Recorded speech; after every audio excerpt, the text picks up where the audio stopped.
स्वाहा ओम तत्सवितुर्वरेण्यं भर्गो शिव शिव शिव शिव केवढी ही अमर्यादा का डोळे फुटले काय तुझे कुलीन बायकांनी असे घरभर नाचण्याची पद्धत नाहीये आमच्याकडे कोण आहे ही उद्धट मुलगी हा वसंत व्याख्यानमालेचे काम तर मार्गी लागले आणि माधवराव आपण सुचवल्याप्रमाणे सामाजिक सद्यस्थिती अपेक्षित बदल हा विषय हाती घेतलेला आहे शिवाय सुधारणांचे उपक्रम अडथळे आणि उपाय हा दुसरा विषय आहे बरे व्याख्यानांच्या विषयावर आपल्या कार्यकर्त्यांस आणि लोकांस त्यांचे विचार सार्वजनिक सभेच्या पत्त्यावर लिहून पाठविण्याचे आवाहन करावयास हवे काका त्यामुळे वक्त्याने केवळ बोलावयाचे आणि श्रोत्यांनी ते ऐकावयाचे असे होणार नाही साऱ्यांचीच मते विचारात घेता येतील आणि लोकमानसाचा अंदाजही आपणास येईल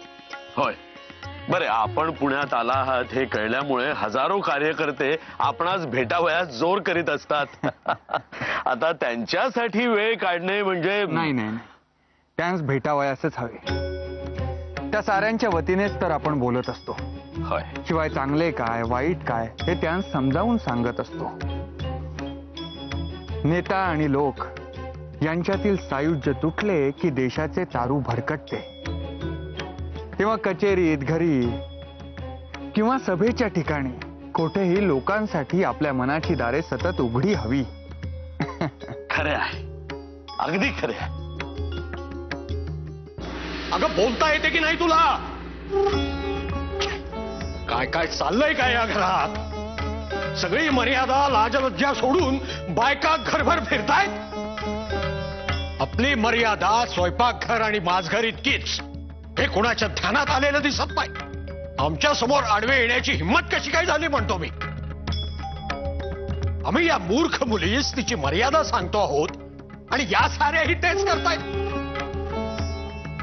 काय म्हणावे तरी काय याला छे छे छे छे या घरात सारेच नियम गुंडाळून ठेवलेले दिसतात पांडू आम्हाला पुन्हा स्नान करावे लागणार आमचे स्नान झाल्यानंतर या साऱ्यांनी आपली तोंडे मला दाखवली शिव शिव शिव शिव अरे अशा जमिनीला खेळल्यासारख्या का उभ्या जा नाही शवा समोरून शिव शिव शिव शिव शिव आता आम्हास पुन्हा स्नान करावे लागणार पांडू रमेश अगो दुर्गे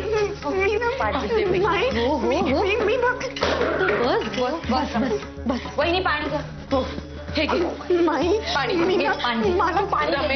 पाणी घे शांत हो आणि हे बघ आता याच्या पुढे विठू काकांसमोर जाणेच टाळ हो भारी तापट स्वभाव आहे त्यांचा पहिल्यापासूनच अगो नाही तर काय शंकराचा अवतार आहे हो अगदी माथे भडकले ना की काय करतील याचा काही नेम सांगवत नाही बाई अगो या संतापापायी तर हे 15 वर्ष निघून जाण्याचे रामायण घडले ना रमे तुला मी सगळे सांगते हो म्हणजे धीर येईल तुला अगो अगो तुझे काही चुकले नाही गो रमे यांचा स्वभावच मुळी असा आहे काय करणार आपण अगो यांना जिथे नोकरी होती ना तिथल्या त्या गोऱ्या साहेबाने एक दिवस फरमान काढले म्हणाला ज्यांची नोकरी 25 वर्षे झाली आहे त्या सगळ्यांना पेन्शनीत काढून टाकून नवीन भरती करावी तसे यांनी विचारले त्या कारकुनास असे का तसे तो म्हणाला की अहो ज्यांची नोकरी 25 वर्षे झालेली आहेत अशी माणसे वयोमानाने अशक्त झालेली असतात तेव्हा त्यास काढून ताज्या दमाच्या कारकुनांची भरती करावयाची आहे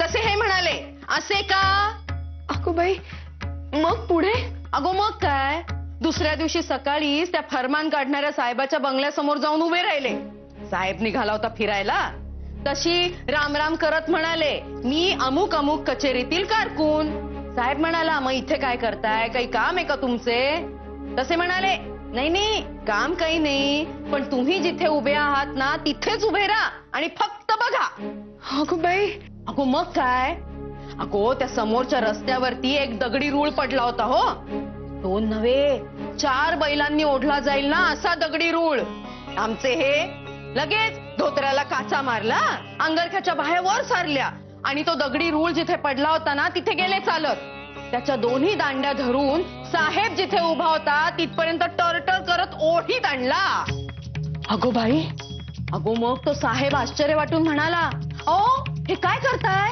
तशी लगेच म्हणाले, नाही 25 वर्ष नोकरीस झालेल्या माणसांना तुम्ही अशक्तपणाचे कारण देऊन पेन्शनीत काढता आहात ना.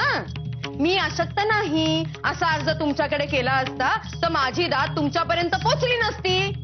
म्हणून कृतीतून हा समक्ष अर्ज करीत आहे. आता तुम्ही तरुण आहात, तुम्ही तो रूळ ओढून बघा आणि खात्री करून घ्या. मग अगो मग काय, अगो दुसऱ्या दिवशी पेन्शनरांच्या यादीतून विठ्ठल बाबाजी रानडे यांचे नाव वगळले गेले. बापरे. नाही, नोकरी टिकली, पण पुढे हाच साहेब काहीतरी अपमानास्पद बोलला तशी धाड दिशी राजीनामा टाकून तिरमिरीत तीर्थयात्रेत जे निघून गेले ना, ते आत्ता उगवलेत. अरे देवा, असा कारभार आहे हो सगळा. बायांनो, मी तुमच्या पुढे हात जोडते. त्यांच्यापासून 4 पावले दूरच राहा. त्यांची मायाही नको आणि तंटाही नको. त्यांनी काही सांगितले तर पटो न पटो मुकाटपणे करून टाका म्हणजे झाले. हो हो हो होय हो होय, अगदी बरोबर बोलता आहात तुम्ही. 15 वर्षांनी वहिनींचे नशीब उघडले हो. आता उगाच आपल्यामुळे त्याच्यावर सावली नको. काय वहिनी, आता हिचे काय करायचे? अगो बाई, काय करावे? हा ताई, मी असे करते, हीच घेऊन जाते आणि हिच्याकडून ना क्षमा मागवून आणते. काय वाटते तुम्हास? उत्तम, असेच करूया. जा गो रमे. माई माई नको. होय हो होय रमे, तू जा वहिनींसोबत आणि जेवढ्याच तेवढे बोलून काढता पाय घे. काय नाहीतर उगाच फट म्हणता ब्रह्महत्या नको. काय उगाच कशाने डोके फिरेल याचा काही नेम नाही हो. चल उठ उठ रमे, रमे उठ उठ बरे.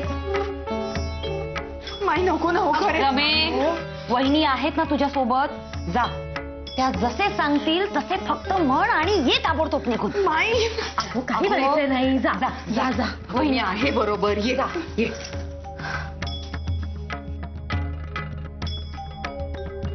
बिचारा सुभद्रा वहिनी, ते विठू काका नव्हते तेव्हाही ताप आणि आता परत आले तेव्हाही ताप. कल्याणच आहे सगळे. ज्याला काहीच अर्थ नाहीये. इतक्या जोरात ओरडले रमाविनींवर, थरथर कापायलाच लागलेल्या त्या. तेच ना, हे तर जमदग्नीचेच अवतार आहेत. कमी बोलतात पण जे काही बोलतात ना ते तिखट बोलतात. हे पा रमेश म्हणावे त्यांच्यासमोर येऊच नकोस. नको म्हणतायत ना, मग नकोच. आपले थोरले मालक वरडायचे, पर पोटात माया होती त्यांच्या. माझ्या ऐका, त्यांच्यापासून 4 पावले दूरच राहा. ते जे काय म्हणतील ना त्यास मान डोलवा. काही झाले ना तर ते माधवाचे देखील ऐकावायचे नाहीत. तेव्हा आपल्याला सारे काही सांभाळायलाच हवे. जी. हे बरे, म्हणजे यांनी कसेही वागायचे आणि बाकीच्यांनी मात्र सांभाळून घ्यायचे. भाऊसाहेबांबद्दलही म्हणाले, आता याच्या नावाने मी स्नान करावयास मोकळा. बाळम भटजी, मला ते अजिबात आवडले नाही. आणि आता हे सगळ्यांवर आपला अधिकार गाजवणार. त्या बिचाऱ्या सुभद्रा काकूंची मुलांची पर्वा न करता स्वतः खुशाल नाहीसे झाले होते 15 वर्षे. आणि आता येऊन अशी मनमानी करणार आहेत का हे? आणि आपण ती सहन करायची? बाबा, तुझ्यापेक्षा तिप्पट वयाचं आहे ते विसरू नकोस. तोंड सांभाळून बोल. आणि हळूहळू रुळतील ते या घरात. तोपर्यंत तरी आपल्याला सांभाळायलाच हवे. बरं ठीक आहे, तुम्ही सारे आपापल्या कामाला लागा.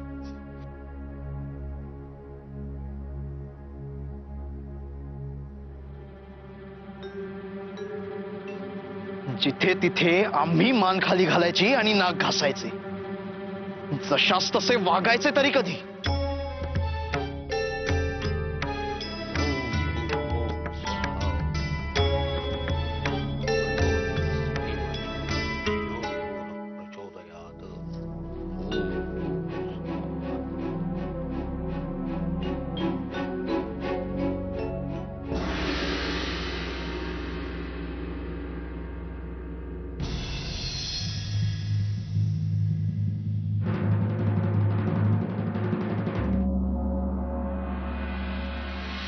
आम्हाला वाटले होते आम्ही निघून गेल्यानंतर काळजीने एकतर तुम्ही हे जग सोडून गेले असणार, नाहीतर काळजीने खंगून खंगून कृश झाले असणार.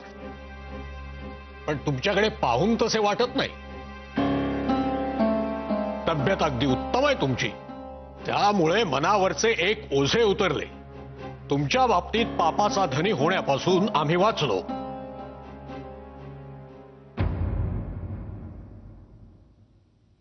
कोण आहे तुमच्या मागे? ही आपली रमा आहे, सुनबाई. मगाशी तिच्या हातून चूक झाली म्हणून आपण रागावलात ना, म्हणून क्षमा मागायला आली आहे ती. तत्क्षणी नमस्कार करून क्षमा मागाव्यास हवी होती. आता वडील बायकांनी पढवून पाठवल्यावर मागितलेल्या क्षमेस काय अर्थ आहे? काही क्षमा वगैरे मिळायची नाही. एक वेळ मोठ्या मनाने क्षमा करावी आपण. पुन्हा अशी चूक नाही व्हायची तिच्याकडून. हे देखील तुम्हीच बोलताय. तिला तोंड नाही का? मुकी आहे का? माझे चुकले. माझ्या हातून पुन्हा नाही होणार असे क्षमा असावी. अशाने व्हायचे नाही. क्षमा हवी असेल तर आत्ताच्या आत्ता बाहेर जाऊन उभी राहा सूर्यास्तापर्यंत उन्हात, तरच क्षमा.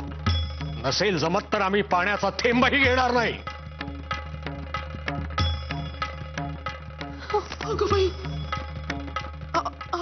आमचा शब्द अंतिम.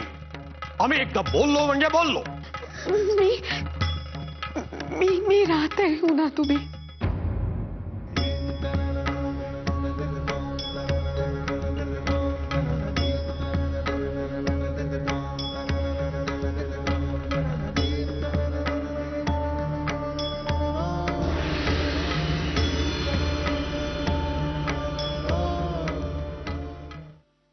माई, आज काय करायचे स्वयंपाकाचे?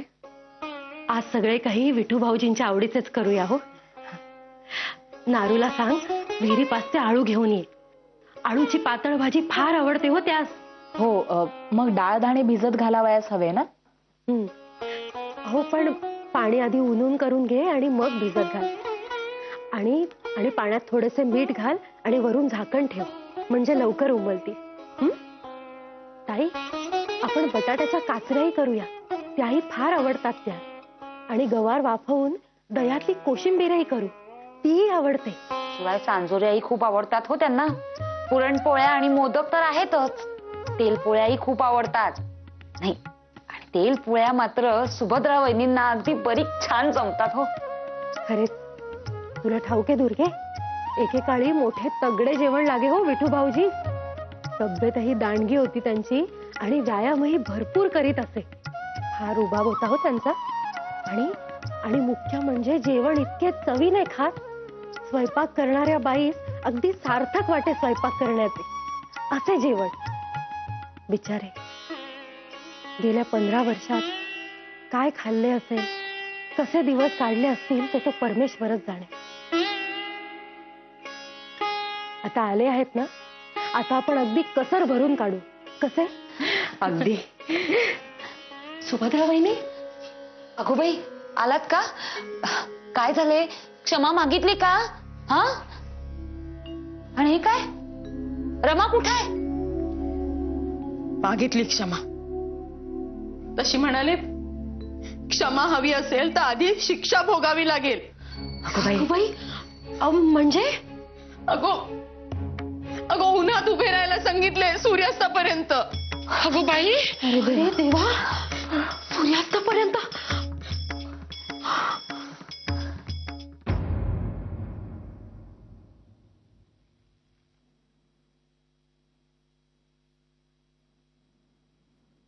रमाबाई, हा? काय झाले? अशा का उभ्या आहात? काही नाही, असेच. काही काम करीत आहात का? नाही ना? अहो, मग अशा उन्हात का उभ्या आहात? तंद्री लावून विचारच करावयाचा असेल तर तो आताही करता येतो. चला. नाही, आपण या. मी. काय झाले रमाबाई? कोणी काही बोलले का? नाही. मी सांगतो ना काय झाले ते. त्या विठू काकांनी रमाबाईंनी शिक्षा केलेली आहे. भाऊजी, शिक्षा? कशाबद्दल? ते स्नान करून येत होते तेव्हा रमाबाईंनी फुले घेऊन येत होत्या, तर म्हणाले की बायकांनी त्यांच्या समोर यायचं नाही. दिवसभर उन्हात उभे राहण्याची शिक्षा केली आहे त्यांनी. आणि रमाबाईंनी सोचतायत मुकाटपणे. दादा मला ना हे बिलकुल आवडलेले नाहीये. अहो रमाबाईंनी, तुम्ही या घराच्या मालकीण आहात. नाही असतील ते वडील, पण ही काय रीत झाली? रमाबाईंनी तुम्ही चला आत्ताच, त्यांनाच सांगूया की उन्हात उभे राहा म्हणून. बाबा शांत हो, अकरस ताळेपणा करू नको. आम्ही काय सांगतो ते नीट लक्ष देऊन ऐक. इकडे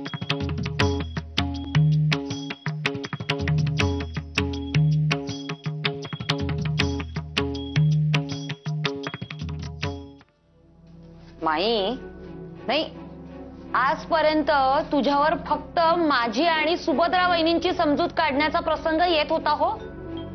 नाही, पण आता त्यात भर पडली.